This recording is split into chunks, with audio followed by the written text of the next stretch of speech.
got that engineering mindset. A lot of people kind of, give me the same kind of, I don't know, verbiages too. It's like, oh, you have a background in like engineering and hacking. So like, that's why you get all these processes. That's why you understand this. I'm like, yeah, but at the same time, it's just a blueprint, right? If you find people with blueprints, right, like many people have done with you, all you got to do is implement. It's pretty awesome.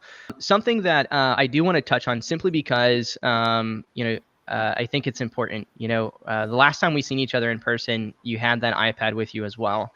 And I think it'd be just really quickly, because you actually you actually mentioned it in the talk that you had gave about the importance of doing what you're doing right now. And because everybody here should be grabbing a notebook, why do you do that? Like, what is the point behind you writing everything down? Even just so far, you wrote stuff down. Yeah, there's something that you said that I wrote down. I'll touch on it real quick because I didn't want to lose it, right? So you'll say something and then I'll think of something else and it'll be gone. I just move so fast that everything gets lost. So a lot of times I need to write down some notes and talking points to bring me back into reality and like where we are right now. But the iPad specifically for me, so I used to carry around, like, I like to take notes. I write stuff down. I really need to write things. I'm not very good at like typing on a computer to take notes. I can send plenty of emails and type fine, but I like the feel of like a pen in my hand and writing things down. So I used to carry notebooks everywhere, and I would travel a lot for my mastermind groups and for the Navy. And then I would forget a notebook or a book or something like that. And I'd be like, I have all this information in there and I didn't have it with me. So it would be a real struggle. And then I would be like, which of these notebooks should I take with me? I'd go to an event, I'd fill up notebook pages, and then it would go on my bookshelf. And I wouldn't be able to look at it again unless I had it or I was sitting there. I had to be intentional. And like I said, I move really fast. So I wanted to try to find something. And then I actually had a really good friend. His name's Mike Simmons. We were on a cruise in February for one of our mastermind meetings, and he had this Microsoft Surface. And he had a pencil in his hand. He was writing on it. And I'd never seen this before. I was like, what are you doing? Like, you have to show me this. Exactly what it was. And he showed me what he was doing. He could highlight stuff. He can circle things. He could search his handwriting and stuff. I was like, oh my gosh. So like a typical engineer, I just nerded out on the Surface versus the iPad, because then somebody told me the iPad can do that too. And I just did a ton of research. A couple days later, I was like, all right, that's it. iPad, all in. I got the case. I got the pencil. I got it also like a cover for the thing, because I felt like I was writing on glass in the beginning. And now, like, my 150 notebooks, I had my assistant scan it all when I got it, are all in here. I can search it. Now I have an interview with Tyler. I can write all the things down that we talk about, and I can search it later if I need to. And if something comes up that I want to do, I want to look at, I can highlight it. I can email it to my assistant. She can set it up. She can do whatever she needs to do. And I do it all the time. I take screenshots. I email people one page. I might email them a whole document. It gets things out of my head onto paper, and I can just put it in the digital cloud. And if I forget this, I can go to my Mac when I travel with it. I can open it up, and it's right there in the cloud. I can actually find the documents in here, and vice versa. I can take things from my computer, my iCloud, anywhere, and just all goes in there. So huge productivity hack, like total ninja hack that I've used for the past 2 years, and my productivity has skyrocketed. I love it. I love it because, like, one of the biggest things, right, is what you're ultimately doing is you're setting yourself up for success, right? Like, that's what it's all about, right? The more that you have to think less, the more you can be productive in everything else. And I think that's something that when people just get started in real estate, it's one of the biggest problems they have is they're thinking about everything rather than the one thing that's income producing that they need to be doing. So, they don't set themselves up for success by putting the blinders on. And with you using the iPad, you're setting yourself up for success, not just right now, but like in 30 days from now, 60 days from now. It's quite literally something that that has you can't even put a number against what it does for you value wise, because it's impossible. And for me, when it comes to the knowledge of real estate, and just to even go into events and masterminds, it's the same premise. Like, when you read a book, a lot of times you don't use that information until something happens in your life where it recalls back, and so I think that's super awesome. So I just wanted to mention that. Andy said something to me. I still remember where I was. It was December 2015.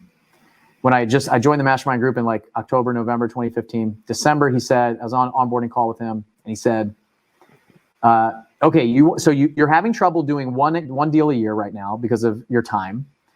you fly full-time for the Navy.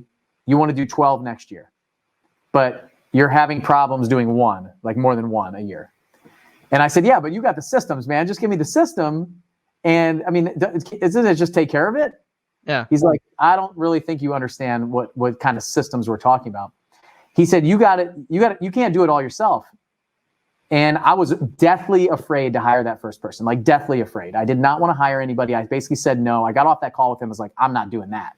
He's like, well, leave the call, figure out how you're going to do 12 houses all by yourself, and then come and still fly for the Navy, and then come back to me. And I mean, I'm flying like 10 hours a day, 5 days a week, and then one weekend a month. So it's not just like a part-time job, right? Right. So he gave me that challenge, and I said, all right. I called my dad, and I talked to him. He built an engineering business. And I said, look, man, I'm afraid to hire somebody. I don't know that I want people working for me. I don't even know. How do you even hire somebody? How do you pay them? 1099, W-2, taxes? How does that stuff work? And so he gave, like, how do you even give somebody an offer letter? Like, how do you write up and even make them an offer? Like, do they sign something? I don't know. They go to some HR department somewhere. It was foreign to me, right? And when it's foreign and scary, you just don't do it, right? That's just how it works. I don't understand it. I'm scared of it. I'm just not going to do it. I'm going to go do something else. And that's basically where I was. He talked me off the ledge a little bit and said, and I've seen, I was one of his employees when I was a kid. I was working at the desk, like typing in some things, and he just gave me a little bit of confidence and a little bit of push. So I went back to Andy. I said, all right, I'm in. Tell me what to do. He's like, well, here's what do you like to do? What don't you like to do? And who could be that person that you hire? Because Andy's first hire was a bookkeeper. And I was like, look, I don't need a bookkeeper. I'm fine with the books. I track everything on Excel right now myself. I can handle that. But I hate talking on the phone. And I fly all day, and I'm sending all this mail, and I was doing a little bit of marketing myself at the time, and I couldn't handle the calls. They were all going to voicemail. I didn't like calling people back. When my phone rang, I'd look at it and go, oh, man, I hate talking on the phone. I just like throw it across the room, get real nervous. My hands were sweaty and stuff. So I said, well, what if I'll hire somebody to be a lead intake person to take the calls. And I can go on the sales appointments. And then while I'm flying, she can take all the calls here. She can take all the calls and manage all that stuff and handle some of the leads and tracking and follow up and stuff like that. So that's what I did. I had not done a deal. I hired somebody because I hated to do that, number one, and I wasn't available to do it ever. So I knew that would be that first step for me. So I hired, I actually hired a woman named Jamie. At 2 weeks later, after training her, getting her all ready, she told me her husband just took a job in like Norfolk. They were moving. So that just devastated me. I was like, man, I found this like rock star person, could be a potential salesperson in the future. Trained her up, and then I was left kind of stuck. And just by happenstance, I was going out to a project that I was doing in Mobile, and I met Dee Dee Huey. Dee Dee was in the RIA. She probably still is down there in the RIA in Pensacola. And so I said, hey, would you be interested in working with me? I'm losing my lead intake person. She was trying to wholesale on her own.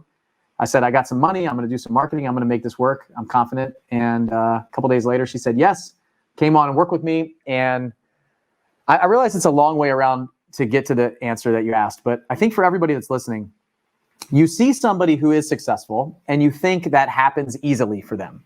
Yeah. And even in my story, if I told you that in 2015, I flipped one house, and then in 2016, I did 67, you would be like, okay, well, he figured something out very easily. It happened really fast. I was sending marketing for 4.5 months before I got my first deal. It was me and Dee Dee, and we still didn't do a deal together until I hired the next person, which was a salesperson, to go on the appointments and go into people's houses and negotiate. It is crazy. I mean, it's funny because people just, like you said, going back to, the backstory is important, because if you were to just have said from 1 to 67, people would think that there was some silver crazy thing like this, just like, like you had some sort of weird, crazy epiphany, which you probably did, but that was that, people are the most valuable thing in business. To me, I always say people and data are the two most important things in any business, period. You got to be able to have the data to reverse engineer and to build upon. You mentioned, leads, or like super, super important. If you can't follow up with them properly and give them the care and nurture they need, then you're going to go downhill there.